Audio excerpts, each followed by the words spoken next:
భారత ప్రధాన ఎన్నికల కమిషనర్ జ్ఞానేష్ కుమార్ ఎంపిక ప్రక్రియపై కాంగ్రెస్ అగ్రనేత రాహుల్ గాంధీ అభ్యంతరం వ్యక్తం చేశారు. సీఈసీ ఎంపికపై సుప్రీంకోర్టులో విచారణ జరుగుతూ ఉండగానే అర్ధరాత్రి వేళ నిర్ణయం తీసుకోవడం సరికాదంటూ ట్వీట్ చేశారు. నిన్న ప్రధాని మోదీ నివాసంలో సీఈసీ ఎంపికపై కీలక సమావేశం జరిగింది. ఈ సమావేశంలో ప్రధాని మోదీ, కేంద్ర హోంమంత్రి అమిత్ షా, విపక్ష నేత హోదాలో రాహుల్ గాంధీ పాల్గొన్నారు. సీఈసీ రాజీవ్ కుమార్ పదవీకాలం ముగియబోతూ ఉండటంతో ఆ స్థానంలో ఎవరిని నియమించాలని చర్చించారు. సుమారు 30 నిమిషాల పాటు ఈ సమావేశం జరిగింది. ప్రస్తుత ఎన్నికల కమిషనర్ జ్ఞానేష్ కుమార్ తో పాటు 5 పేర్లను ప్రతిపాదించింది కేంద్ర ప్రభుత్వం. అయితే రాహుల్ గాంధీ మాత్రం దీనిపై అభ్యంతరం వ్యక్తం చేశారు. కొత్త చట్టం ప్రకారం సీఈసీని నియమించడంపై అభ్యంతరాలు వ్యక్తం చేస్తూ సుప్రీంకోర్టులో దాఖలైన పిటిషన్పై కొన్ని గంటల్లో విచారణ ఉందని, ఆ విచారణ ముగిసే వరకు కొత్త సీఈసీ ఎంపికను వాయిదా వేయాలని త్రిసభ్య కమిటీకి సూచిస్తూ లేఖ ఇచ్చారు.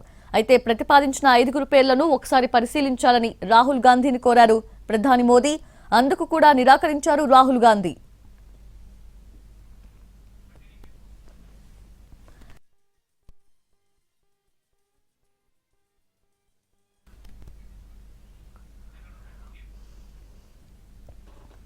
ఆ తర్వాత అర్ధరాత్రి కొత్త సీఈసీగా జ్ఞానేష్ కుమార్ ని నియమిస్తున్నట్లు ప్రకటించారు. అలాగే ఐఏఎస్ అధికారి వివేక్ జోషిని ఎన్నికల కమిషనర్ గా నియమించారు. అర్ధరాత్రి వేళ కొత్త సీఈసీని ఎంపిక చేయడాన్ని తప్పుపడుతూ ట్వీట్ చేశారు Rahul Gandhi. CEC selection committee కూర్పు, ఎంపిక ప్రక్రియను సవాల్ చేస్తూ సుప్రీంకోర్టులో వేసిన పిటిషన్పై రేపు విచారణ ఉండగా రాత్రికి రాత్రే కొత్త సీఈసీని ఎంపిక చేయడంపై అసంతృప్తి వ్యక్తం చేశారు.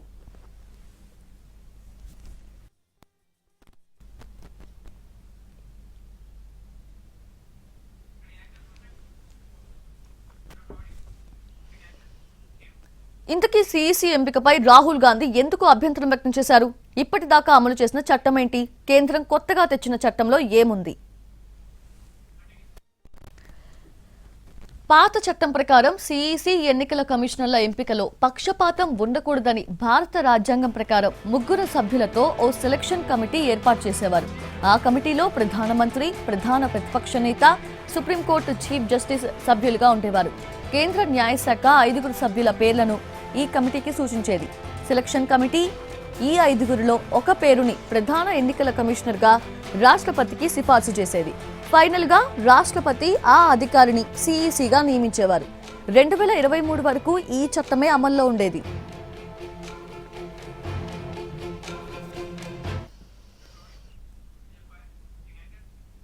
అయితే సీఈసీ ఎంపిక కోసం 2023 డిసెంబర్లో కొత్త చట్టం తెచ్చారు. 2024 నుంచి కొత్త చట్టం ప్రకారమే సీఈసీ ఎన్నికల కమిషన్ల నియామకం జరుగుతోంది. కొత్త చట్టం ప్రకారం సెలక్షన్ కమిటీలో సభ్యుడు ఉన్న సీజీఐ స్థానంలో ప్రధాని సూచించిన కేంద్ర మంత్రికి చోటు కల్పించారు. అంటే సెలక్షన్ కమిటీ ప్రధాని, ప్రధాన ప్రతిపక్ష నేత, ప్రధాని సూచించిన ఓ కేంద్ర మంత్రితో ఉంటుంది. కొత్త చట్టం ప్రకారమే 2024 మార్చిలో ఎన్నికల కమిషనర్స్ గా సుఖ్బీర్ సింగ్ సంధు, జ్ఞానేష్ కుమార్ ను ఎంపిక చేశారు.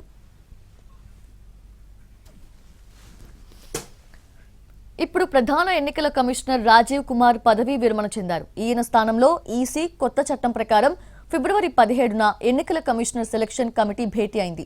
ఈ కమిటీలో ప్రతిపక్ష నేతగా రాహుల్ గాంధీ, ప్రధాని మోదీ, ఆయన సూచించిన కేంద్ర హోంమంత్రి అమిత్ షా ఉన్నారు. కేంద్ర న్యాయశాఖ సర్చ్ కమిటీ పంపిన 5లో జ్ఞానేష్ కుమార్ ని చీఫ్ ఎలక్షన్ కమిషనర్ గా రాష్ట్రపతికి సిఫార్సు చేశారు. దీంతో ప్రధాన ఎన్నికల కమిషనర్ గా జ్ఞానేష్ కుమార్ ని నియమిస్తూ రాష్ట్రపతి ద్రౌపది ముర్ము ఉత్తర్వులు జారీ చేశారు.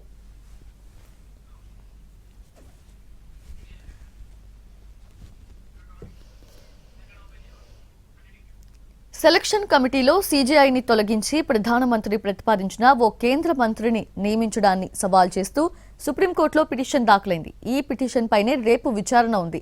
ఆ విచారణ జరిగే వరకు సీఈసీ నియామకాన్ని వాయిదా వేయాలని త్రిసభ్య కమిటీలో రాహుల్ గాంధీ తెలిపారు. అయినా రాత్రికి రాత్రే సీఈసీని నియమించడాన్ని ఆయన తప్పుబట్టారు.